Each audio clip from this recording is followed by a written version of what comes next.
Hello बच्चों इस class में हम कक्षा चौथी और पांचवी की गणित की वर्कबुक का आकलन 2 हल करेंगे। अगर चैनल पर नए हैं तो चैनल को सब्सक्राइब कर लो और बेल को ऑल पे सेलेक्ट कर लो। तो बच्चों अब हम शुरू करते हैं।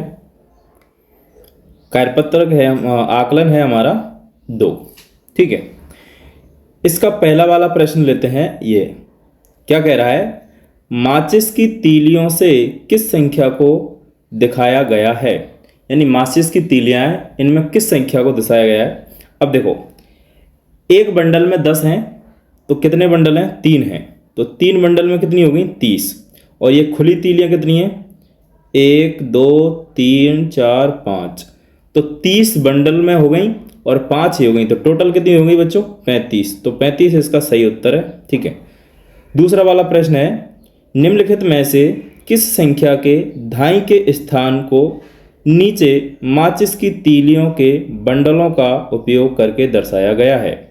ठीक है, किसमें धाई के स्थान को माचिस की तीलियों के बंडल से दर्शाया गया है? तो यहाँ देखें, यहाँ पर धाई का स्थान है, यहाँ पर कितना है? 30। और यहाँ पर धाई के स्थान में कितना है? 4, यानी कितना होगा? 40। यहाँ देखें तो कितना होगा? 30। लेकिन यहाँ देखें तो यहाँ पर कितना होगा? 20 होगा। इसका मतलब यही इसका क्या है? सही उत्तर है। ठीक है बच्चों, आगे बढ़ते हैं क्वेश्चन नंबर 3 की ओर। क्या कह रहा है क्वेश्चन नंबर 3? 67 में दहाई के स्थान को दर्शाने के लिए नीचे दिखाए गए माचिस की तीलियों के बंडलों की आवश्यकता है।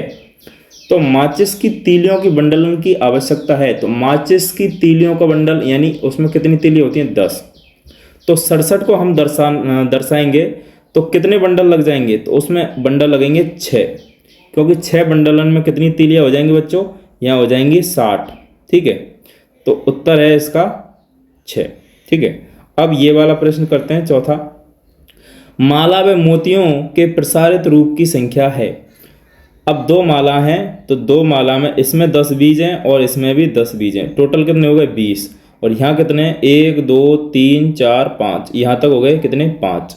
इसका मतलब इसका जो प्रसारित रूप है वो किसका है? 25 का।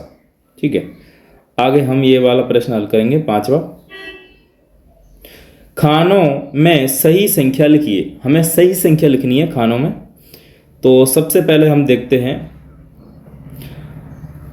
यहाँ पर इसको थोड़ा बड़ा कर लेंगे। अब देखो, यहाँ पर खाने कितने बने? 10। यहाँ पर अगर यहाँ 60 है तो यहाँ 61 होगा। ठीक है, तो यहाँ कितना होगा इस डिब्बे में? इस डिब्बे में होगा 62। तो यहाँ 63 होगा, यहाँ 64 होगा, यहाँ 65 होगा, यहाँ 66 होगा, यहाँ कितना होगा? 67 होगा।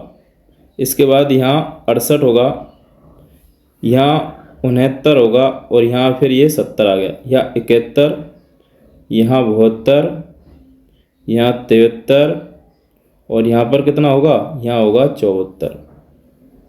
ठीक है, तो ये हमने दर्शा दिए। अब ये वाला प्रश्न करते हैं। देखें, ये कह रहा है कि सही या गलत हमें लिखना है, सही है या गलत है। ठीक है, चलिए अब देखो, यहाँ पर सही या गलत लिखना है। तो अब यहाँ देखिए 2 + 70 कितने हो गए? 72 का प्रसारित रूप है, तो ये क्या है? सही है। ठीक है, यहाँ लिखेंगे सही,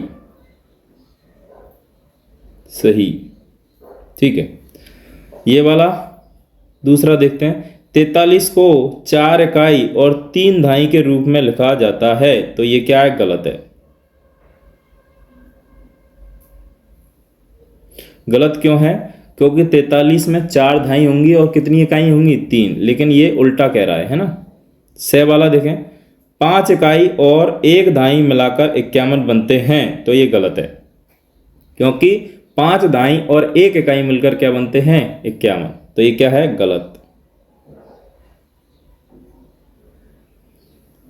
7वां वाला प्रश्न देखते हैं, हल करते हैं। ये संख्याओं को उनके संख्या नाम से मिलाइए। तो जैसे हम देखते हैं, पहले है 28, तो 28 ये वाला ऐप से मिलाएंगे इसको। ठीक है, 28 से मिला दिया। इसके बाद 46, 46 कौन सा है, ये रहा, ठीक है। 88, 88 कौन सा है, ये रहा। इसके बाद में है 32, 32 कहाँ है, ये रहा। 15, 15 कहाँ है, ये रहा। और 59, 59 ये वाला। तो ये हमारा आकलन 2 कंप्लीट हो गया है। इस वीडियो में इस क्लास में बच्चों इतना ही। बाकी आगे अगले कार्यपत्रक आगे की क्लास में हल करेंगे। तो अगर चैनल पर नए हैं तो चैनल को सब्सक्राइब कर लो। Thank you.